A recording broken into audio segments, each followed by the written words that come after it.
Hi, welcome to ECE 20002 Wraith. Can you be quiet? Be quiet. Hold on. Hi, welcome to ECE 20002 Introduction to Accordion. I'll be your instructor, Art Turlo. Here we go. We're going to sing Pirates of the Caribbean.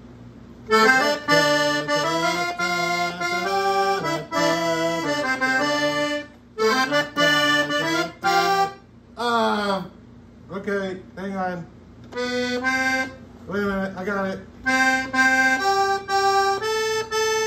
No, it's not that one. Let's do electrical engineering instead. Hello everyone, welcome back to ECE 20002. Since we're not going to learn the accordion today, let's do some electrical engineering. Fun fact, I never was a professional accordion player, as you can tell. So anyways, let's get down to it. Today we're going to be talking about the common source amplifier, and what we're going to do is derive a simplistic example first, and then we're going to dig into the book example. I think that the example in the book is really great because it allows us to do pretty much see everything that you can attach to this guy.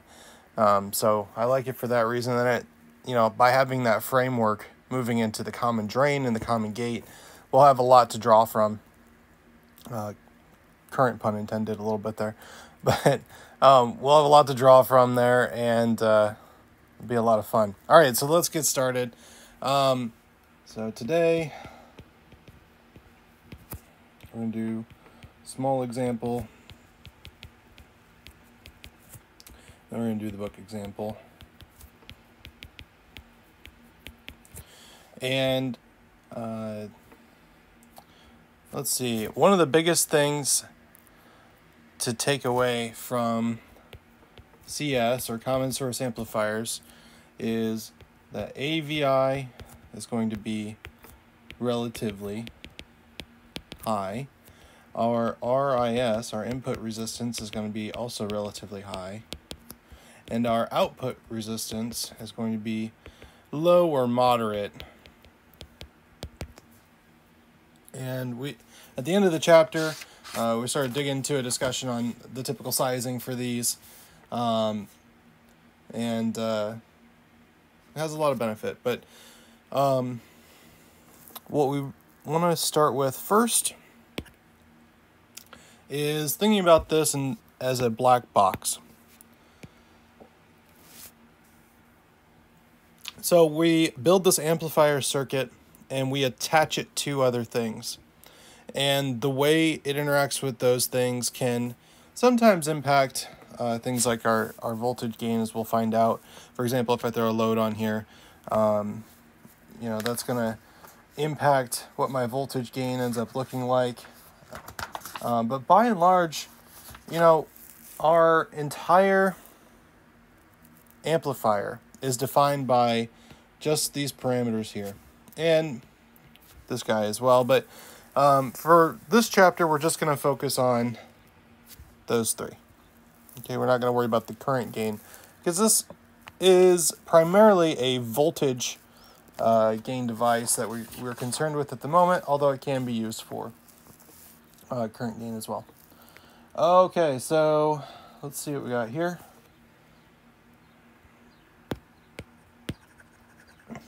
Get rid of all this stuff. All right, so this is what it looks like inside the black box with these defined parameters.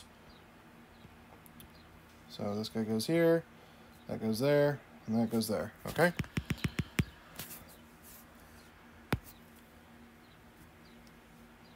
Now, let's build on this diagram a little bit before we get into our first example.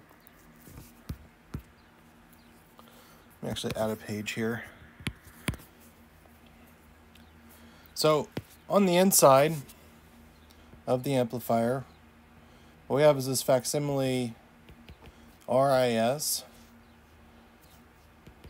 And I'm going to define my amplifier boundary, I think, hopefully for the remainder of the course, if I can keep it consistent, with orange. So we'll try to be consistent for you guys on that.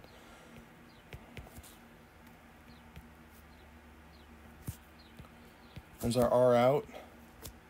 Okay, this is exactly what we had on the other page.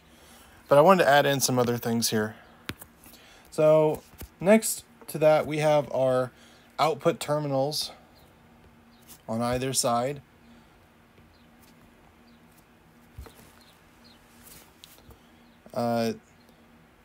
We usually designate this boundary by writing RIS like so, and R out or RO like that. You're going to see this in the homework and stuff, so I just wanted to mention it real quick. And then our two little guys here, measuring V out, okay, and V in. And then we have our current in and our current out IO over here. And then we can also add other components onto this amplifier. So we can add on things like load resistor. Here's our source. We could bias that source with a resistor as well. And this is going to be the Thevenin equivalent source and the Thevenin equivalent of loading. We're going to see that come into play a little bit here with our big circuit from the book. And then all on the inside here, this part is the amplifier.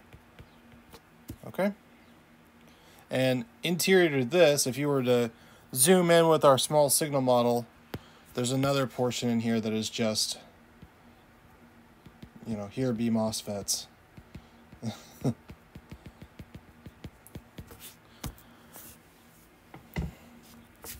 So that's pretty much it in terms of the black box model. So let's go ahead and do a quick example. And this is going to look familiar because we kind of already did it. So, but I think it's a good one to go over in the context of derivations because it shows us exactly what we're going to do in the big model. Okay, so here we go. We're going to have this VS here. And some kind of DC voltage here. Tacked directly under our gate. This is that simple one we had from last time. I'm going to put an RD up here. Okay, with the voltage source, DC voltage source, and then that's going to go to ground. And then I have a V out terminal here. So my V in terminal is actually going to be right here. I'm going to call this VI. I know that looks a little funky, but that's where it's going to go. And now what I want to do is draw the small signal model, and then I want to label all those different parts that we had right here to some extent so that you can see what's going on, and then we'll solve for these equations. Okay. So first step here in our small signal models, we want to build that Mosfet. So we have our gate, our drain, our source. So let's do that. We got our gate. Here's our source. And I'm actually going to move the drain over here. And for right now in this model, I'm just going to assume that R0 is equal to infinity, i.e. lambda is equal to 0. So I'm not going to worry about this extra resistor in here, okay? We'll add that in on the next go. Okay, so we have VGS in here, and this guy is going to ground, so no big deal. All we care about is the VS driver here. So that's going to ground there, and that's pretty much it. We got our RD, goes to ground. There you have it. Oh, forgot the most important part, right? Our V out. It's right there. And our V in. So we'll do VI right here. Yeah, that'll work. Okay, so we have some potential here. This is going to be VGS, right? Plus minus. You think about V out actually, instead of being like a node. If you want it to be V out right there, you could have it as this plus minus right here. Really doesn't matter. Oops. VI plus minus. So in this situation, VI and VGS and actually VS are all going to be the same thing. But we'll keep them distinct just for the sake of argument. So now our amplifier here is going to live right on the border of V out land. I'm going to include that RD in here, into my amplifier.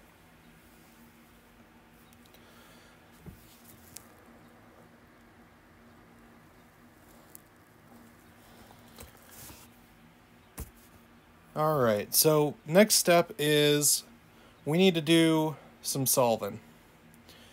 Let's do AVI first. Okay, so AVI is equal to V out over V in. Well, this is just VGS over, VGS is down here. And V out is just going to be determined by whatever current is running through here. So this is actually ID here.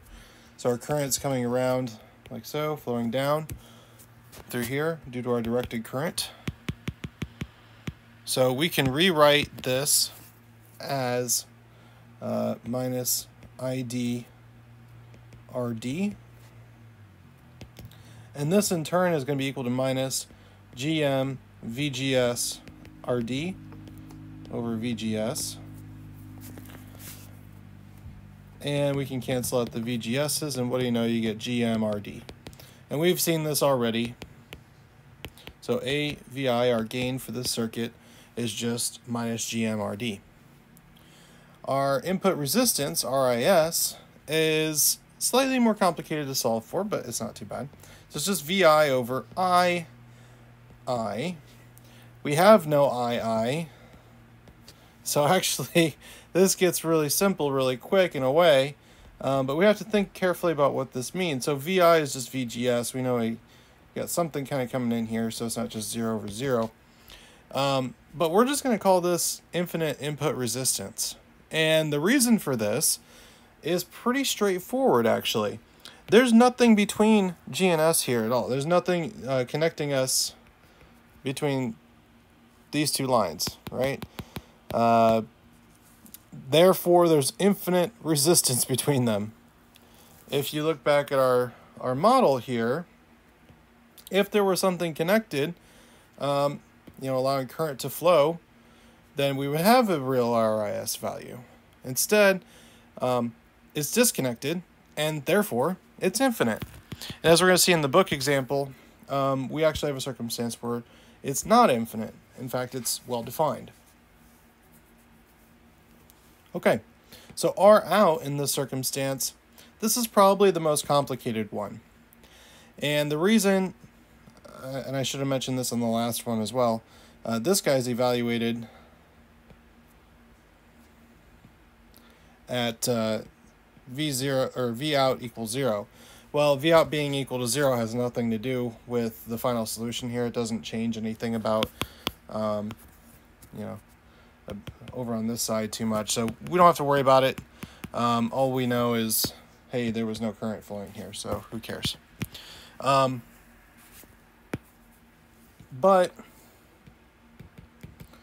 if this is the case, if VI is equal to 0, that actually changes some things, okay? So there's a couple different ways to approach this. The book doesn't really deal with the whole test voltage thing. I kind of like it a little bit because I think it provides a nice framework for thinking about things. And really, when you're thinking about impulse responses and stuff later on, it can come in handy too. To think about like test items being probed in there or whatever. But in any case,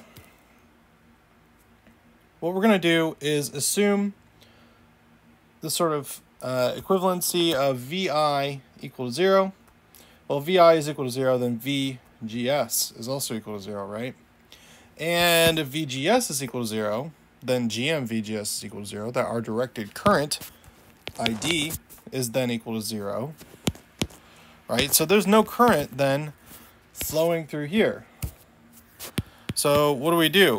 Well, this is where that test current kind of comes in handy. So we have this V out over I out. So we kind of have our tester unit coming through.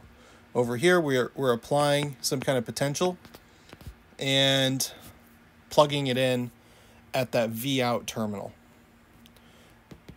So in this circumstance, all we're going to get is any current running through here, right? Because this is off.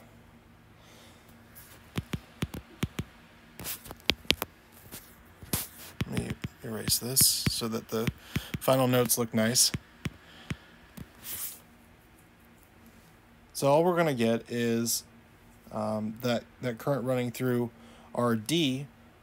And so effectively, we know that based on Ohm's law, that V out must be equal to I naught times RD, right? Because it's just flowing through RD to ground. There's no other potential here.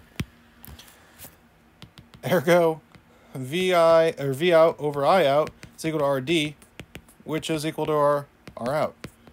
So this actually turned out to be simple, but we had to do a little wiggle to get over there by getting rid of all of this other stuff. Okay, so effectively the only part of the circuit that existed for that V out equation was this and a driver over here that we established. Okay, so that's it, or a source, I should say. Okay, RIS is infinite. We're not going to worry about this calculation here. You could calculate it as it turns out, because II is equal to 0 and IO is probably not non-zero. This guy is actually going to go to infinity as well. And so you're going to see that, I mean, if you Wikipedia a very simple common source amplifier, you're going to end up with infinite, oops, wrong one, infinite here, and then RD, and what do we have, minus GM, RD. So these are like pretty standard equations for this really simplistic common source amplifier. Alrighty, let's get to the book example so we can see something a little bit more interesting when we start to plug in some of the gaps so we don't end up with this kind of crap. Okay, so we're going to take a look at this circuit from the book, and we're going to draw our small signal model, and I'm going to walk you through every step of the process as painfully as possible, just for fun. Okay, so let's get started. We'll begin with our Mosfet, and let's go and make this a little bit thicker. So here's our Mosfet. And we're going to do our Mosfet in blue, and this is the color version of the book. Apologies, the print version is in black and white. I like it because you get to take notes, but it is not in color. So you do have that going for you with the digital version of the book, but quite honestly, there's only like 4 images in color, so it really doesn't matter. I think the load line's in color, like there's a red line. Whoop-de-doo. Okay. That aside, we got gate, drain, and source. So here's our gate, our drain, and our source line. It's represented by a line. And then these parts are also our small source model of our Mosfet. So we're going to include them as part of that blue portion. As promised, I'm going to try to be consistent with my amplifier notation. So I'm going to draw some little dots here. And we're going to go ahead and try to find or sniff out these other components that are part of our small signal model. So notice here, if we're looking from, let's start from our drain. So coming out of the drain, we have this RD. We run into that right away and we go down to here. So we'll go ahead and draw that out. And that's just going to go to ground because in AC land, we don't care about this DC voltage. So it's a AC ground for us. And there we are. Looking out this way, we pass through this capacitor, no problem. And one thing to point out here is that, you know what? I'll get to that in a second. We'll deal with the capacitors in a second. So then the next thing I see is I stop at this V out terminal right here. Okay, that's going to take me right here, and that's with respect to ground. So there we are. RL, notice, is on the outside of that. So if I kept going through here, I'd reach RL, but that's not part of my amplifier. So it's loaded onto my amplifier. It's not intrinsic to it. So I'm going to go ahead and leave that out. In our derivations that we do today, RL ends up being part of our amplifier gain. Really, you could think about it as being tacked on there. So there's a lot of different ways to think about it. But at the end of the day, we're going to find that it's just in parallel with the other resistors. So it's not really too complicated to write one way versus the other. Just as long as you know what you're talking about. Anyways, we come out to here, and right at this node is where we're going to treat our VN. We should probably write that. I don't think the book has it in there, so I copied this out of the book. This is going to be our VI for us. Okay, and that's important because, well, that's where we assess our intrinsic properties, right? That's the boundary. So as we're walking out here, oops, do it thicker. So we're walking out here, this is that spot, okay? And then all things stop for our amplifier. Now, coming off of this, we're not actually, you know, you can imagine this kind of being a little bit shoved forward. Not a big deal. But we're going to go ahead and include R1 and R2 as intrinsic to our amplifier as well. These guys are going to ground. So they're in parallel because, again, recall that they're both going to ground with respect to AC, that AC small signal. So the fact that this is a large positive DC and large negative DC, and it don't matter with respect to our model in AC land. All right, so let's do some light green for our voltage source here. So we got this. Let's sniff backwards. So this is going to cross over. We're going to talk about those capacitors here in a second, as promised.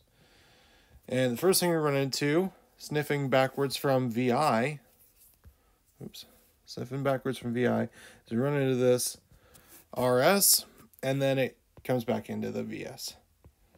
Okay, pretty easy there. This guy just goes to ground. So there's that. If we were to follow this line through here, we'd reach the gate.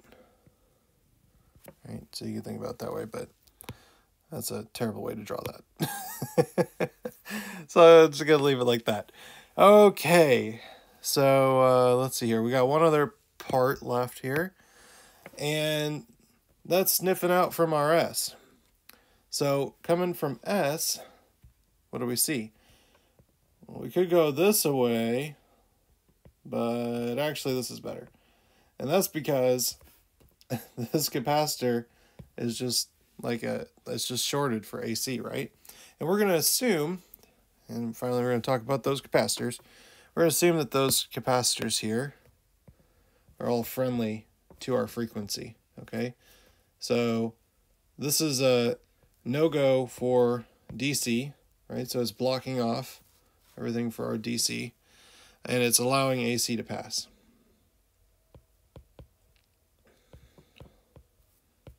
Okay, so our small signal can get through those capacitors, but our DC cannot, which you should all be familiar with from 20,001, I suspect. Okay, I guess you could draw a little Gandalf here. That's what I should put in. You shall not pass this class without studying. Okay, here's a firework. There we go. All right, that's enough Lord of the Rings. I'll put a Gandalf in here. Bam, there you go, Gandalf.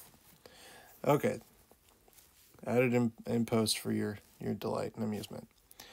Let's see, I spent way too much time video editing, probably. All right, here we go. Last thing to add on here is RL. We're gonna do that in purple. So here's RL. And it's just going to ground as well. Oops. There we go. And it's attached to that V out terminal. This is important because when we're going to talk about our RO, we're going to assume that it's kind of coming out of that load. Technically, you're plugging it in right here at V out, but sometimes it's helpful to think about it as coming out of, as being like IL, or current coming out of here, and it's in an equivalent circuit. So, anyways, we'll get there. Okay, we've colored. It looks like a little cotton candy rainbow, or if that's exciting to you. Or a clown car massacre. But we got it done. Let's move on and actually solve for some of those equations. Okay, all you cool cats and kittens, it's time to calculate the voltage gain. So we have AVI is equal to V out over VN. There's a couple different ways to approach this. I'm going to follow the book's way of doing it. I think it's probably the easiest way to understand what's going on, and it gives you a little bit of insight into how the currents are operating in each way that we solve the problem, which can be a little confusing. So you'll notice in the last problem that we did, the little guy here, that when we calculated our R out right here, that we ended up actually reversing the direction of the current through that drain resistor. So we're going to end up with the same phenomenon here when we calculate the output resistance. For right now, for our voltage gain, it should be pretty straightforward because it's a very similar process to what we did before, not too much different or surprising. The only difference we really have is we have this guy tacked on and this guy tacked on. And what's going on here is these two guys are acting in tandem, and these two guys are acting in tandem. So we're going to treat them like so. Basically, both of these are coming into the Mosfet, and these two are the Mosfet. So there we are. Okay, so in order to solve for V out over V in, we must first solve for V out. So V out is equal to minus ID RD in parallel with RL. Now first, this seems kind of weird, but it's actually not too bad. We have this current coming up through here. It is split between RD and RL, and we know the current through this node. Oh, come on. It's crazy eraser. We know the current flowing through this node is the same coming in as it is going out, right? So whatever it is in the drain going down through these two guys, that ID is going to get split between our GM VGS and our R0, and therefore it must come from RD and RL split between those two as well. So that's all we're doing, is we're just splitting that current there, and using kind of a form of KCL, I guess you'd say.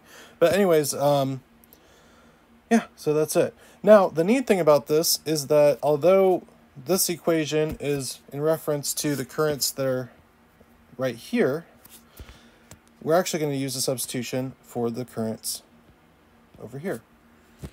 Mathemagical. Okay, so let's do some mathemagic, which is actually a real thing, by the way. It's crazy.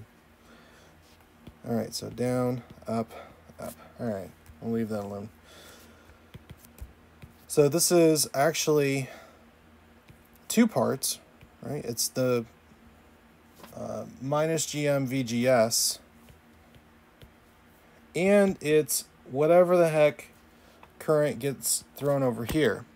Well, we know that the potential between here and here is actually the same as V out, right? So that's our voltage. And our resistance that's pulling that current down, whatever it may be, is equal to R0. So this defines the portion of our current going through the R0 representation, or sorry, R out AC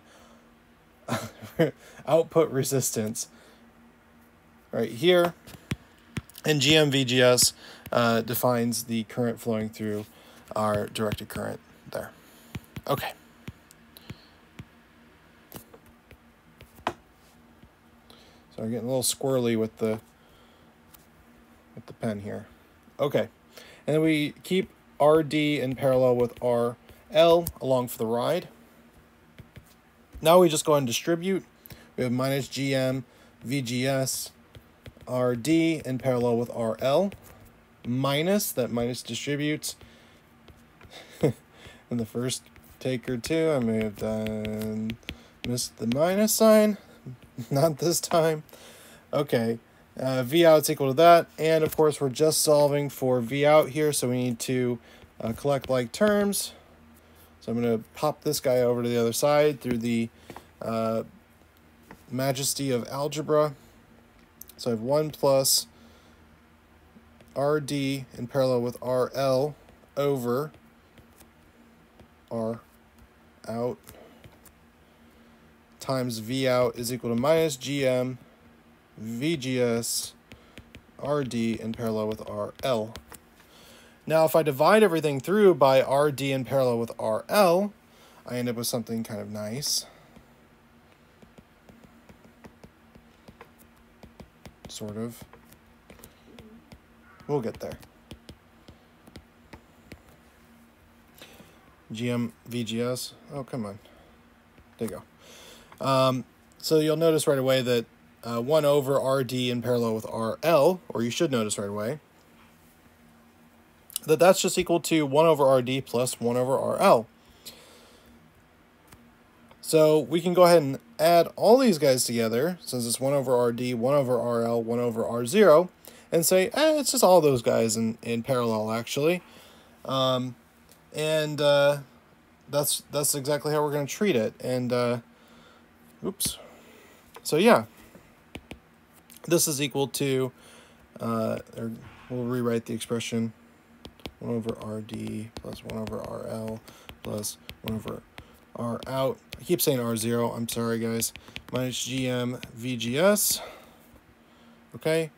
Pop these over to the other side. We end up with V out is equal to minus GM VGS. This should look familiar. Times R.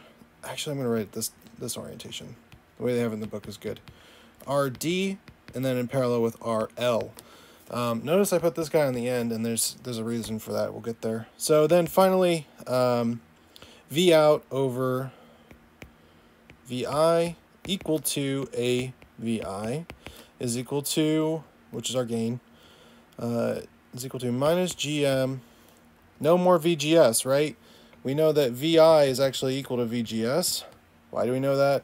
Well, VGS is between here and here. VI is between here and here. That voltage potential is the same. If you need me to outline it in purple, I can. And then that'll make it more true because it's purple potential. All right. And then we just end up with minus GM and all these guys in parallel with each other.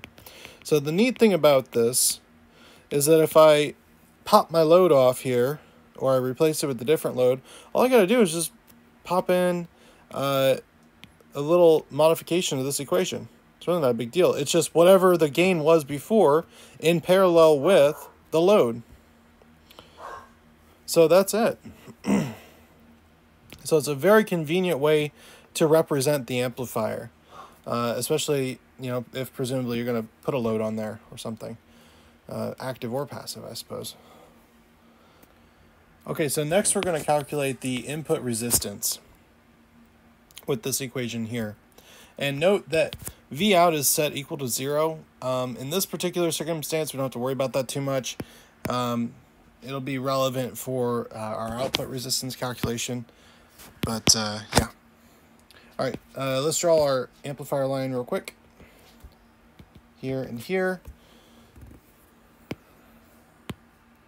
And away we go.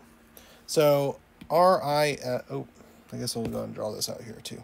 RIS. That's right here.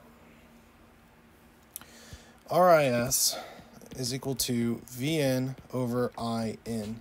This is sort of weird to think about, but we're going to look at the current here. What's the current at this node, right? That's II, and it's going to go through these two resistors, right before it hits ground. The difference in potential here, the VI potential, is going to have a voltage drop of VI, effectively. So the voltage drop here is VI across two resistors. We know how to solve for that. That's no problem. If we rewrite II, we can think about II as being split between this potential over resistor 1 and resistor 2. So that current is just getting split. And, well, from there it's pretty straightforward. We just simplify and solve.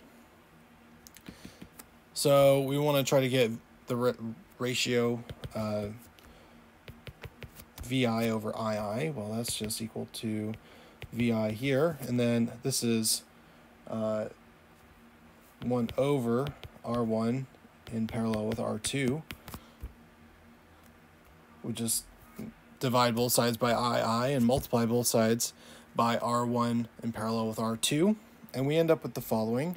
VI over II is equal to R1 in parallel with R2, which, what do you know, that's our input resistance. And typically we'll write this is equal to RG, and that's RG for gate. Yeah, that's just gate side resistors. So notice here that this is no longer infinite, right? It's actually equal to something. And it's just our resistance values that were across there. Let's go back to our diagram real quick and take a peek. So R1 and R2, woo, crazy. R1 and R2 lived here and here.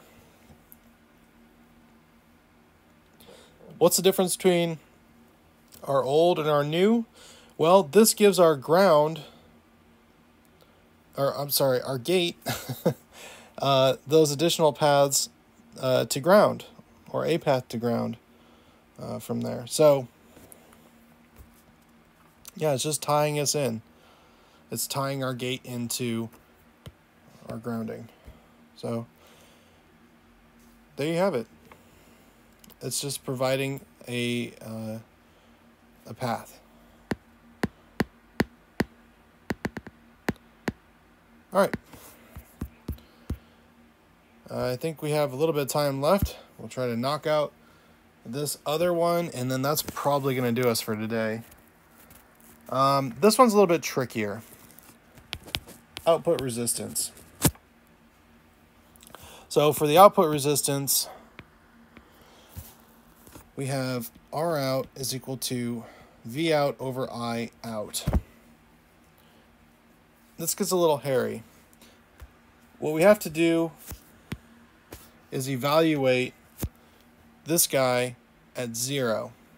So if VI is equal to 0, then VGS, right, is also equal to 0, which means that GM VGS is equal to 0, which implies that ID is equal to 0. So all of our current goes away over here. And the best way I think to write that is just we'll put a big X over it. There we go. We don't have to worry about that stuff. Oh, I'm sorry. That's just our GM VGS is knocked out, not our R0. You're okay. You stay put. You stay right there. Okay. So we have this terminal here is where we're concerned with that current flowing. So this is actually going to be a little strange to think about, but we're going to pop in that sort of a test right here, right? You think about this as feeding some current out from our load. So we're trying to see how the voltage varies as a function of current coming out of that load resistor. This is sort of an equivalency problem again, right? So our current's going to come up through the load resistor, or, well, we don't really care about the current over there. Our current's going to come from our load resistor and going to come down through here and here. So I out is going to be split. I out is split between AC output resistance and RD, and we know what our voltage potential is, right? Coming down between here and here. So from, get our purple pen out, from here to here is just our V out, and we have our current coming down in parallel, so it's split between those two. So we know, in fact, that I, and in the book we call it IL, I'm going to call it II.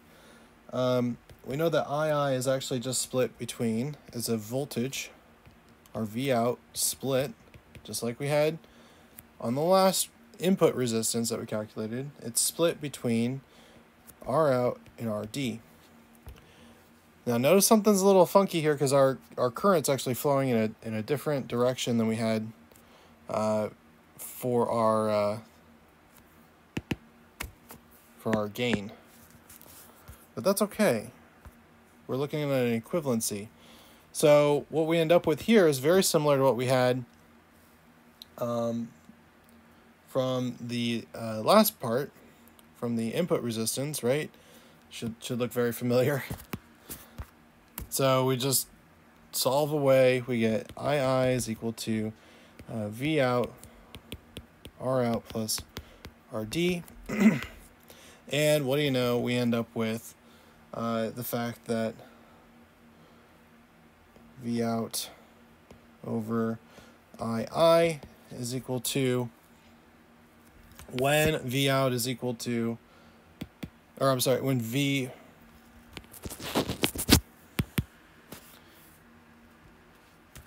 in is equal to 0,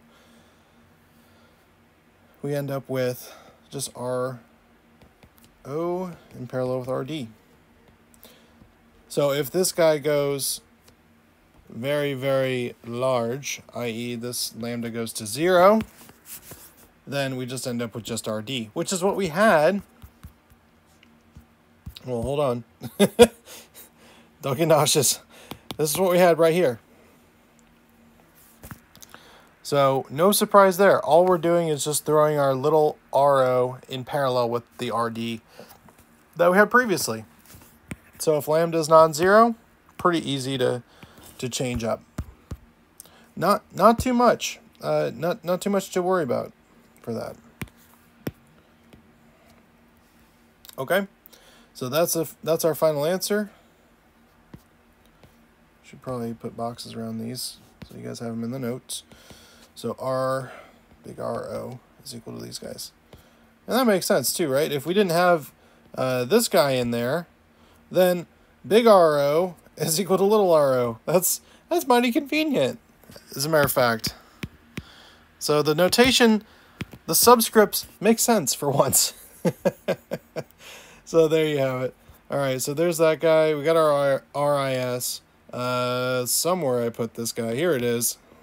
We have our gain. We drew out our circuit. We've covered a lot of stuff today. A couple of equations to add in here. So we already know one of them.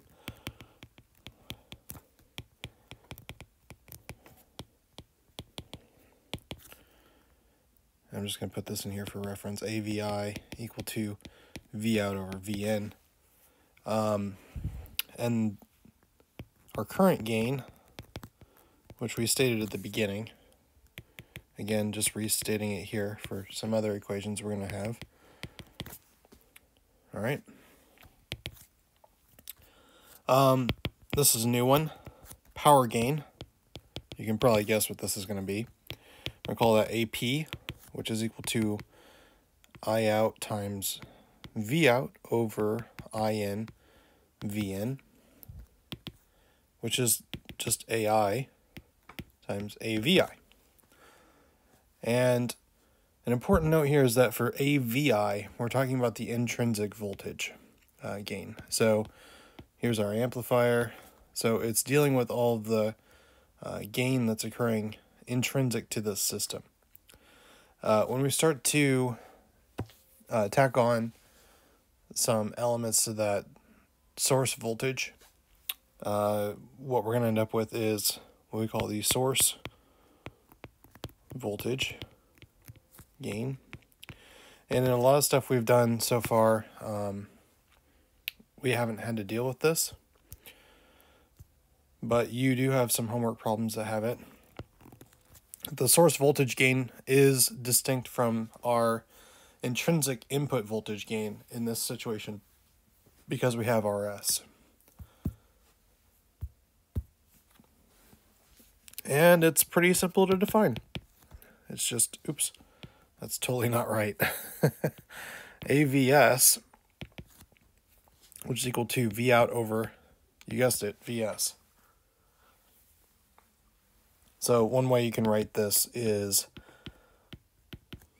like so, if that happens to be easier. What you end up doing is like basically voltage division to be able to find this. You're looking at that equivalency. Okay, let's go ahead and summarize what we learned today. So in summary, we have AVI is equal to minus GM. We already defined it up here too, right? So you know where this is coming from. R out, RD, RL, and in the book we have typical size written out. I'm going to write it here as well. This is on the order of minus 10. RIS is equal to R1 in parallel with R2, which we sometimes call RG. This is typically on the order of 100 kiloohms. And our output resistance is equal to the AC output in parallel with RD. This one's quite a bit smaller, on the order of 1 kiloohm. You could do AI in here and solve that on your own. I mean, really, you have all of the pieces here, right, to build that. And you have the small signal model to be able to build that. So, I'll leave that as an exercise for you guys. No worries there. Okay, so let's talk about this problem real quick. This is going to be in the homework. This should be under homework 5. I don't think I'm going to change the location. There's an error in the solution currently, so if you're watching this video immediately and I haven't gotten to it yet, just know that something might be screwed up because I need to go back through it and make sure that everything is correct. Anyways, let's kind of set this guy up a little bit. One of the big takeaways from this course is being able to improvise how to solve these kind of puzzles. So this is just the first part. And in this problem, I really like it, and it's something that will probably come up again for like a test or quiz or something like that. It's having you move around pieces and try to play around with this circuit to see what happens when you change different properties of it. So I want to give you a couple hints for this. One is that when you get down to ID, you can kind of pick this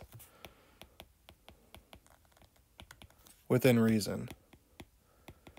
And within reason is kind of the key point here. In this problem, what we're looking for is designing a DC design the circuit to exhibit DC operation in the middle of the load line.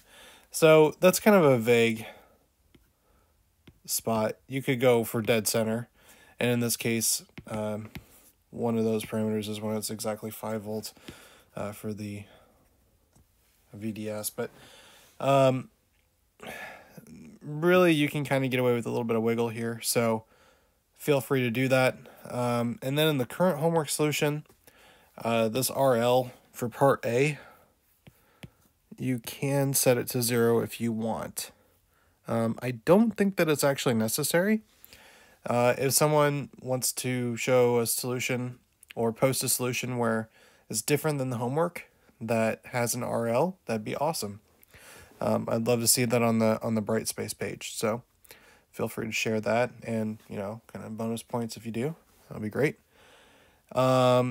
If anyone else has some other alterations that they think are interesting in this circuit, this particular problem B and C play around with where this capacitor goes with respect to these two guys. So that's something good.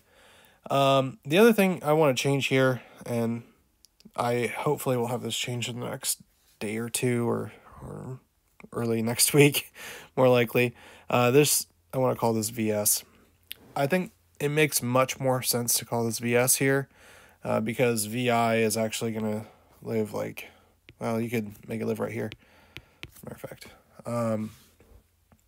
So yeah, you don't really, when we do our small signal modeling, and when you're using this equation here, you want to make sure that you have that VS accounted for versus the VI, because that's really what this comes down to is, introducing VS versus VI. And for that, I wanted to go ahead and give you guys the equation as well for that voltage division, and kind of show you where that comes from. So in here we have VI is equal to, and you can just use this equation if you want to, that's fine, RIS over RIS plus RS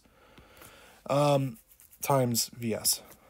Now, sometimes you're going to see RIS could be written as like RN, okay? There's actually a lot of changes in notation that you might see floating around everywhere. I know a lot of the MIT stuff has well, actually it's really pretty close to what Dr. Talovich has, so I've been looking at that for some of the references that I like to use, but of course we've seen where O can go to out or something like that. So just keep in mind that these subscripts are kind of fluid in some respects. So keep an open mind with your subscripts. All right, so I'm going to post a link in the supplemental materials section for a video that I found on YouTube that I think might be really helpful for understanding the the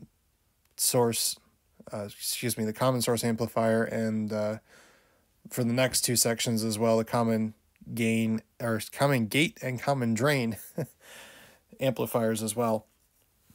So look for that on under Supplemental Materials. And yeah, have fun with this problem. It's long, but it's fun because you get to play around with it, and it makes fun of IU, which who doesn't love making fun of IU? So, you know, of course, I think on the Purdue Reddit, it's like every other post just is making fun of IU. It's like instant points, right? So, anyways, hope you guys are having a good Friday, or pretend it's Friday, you know, and have a good weekend.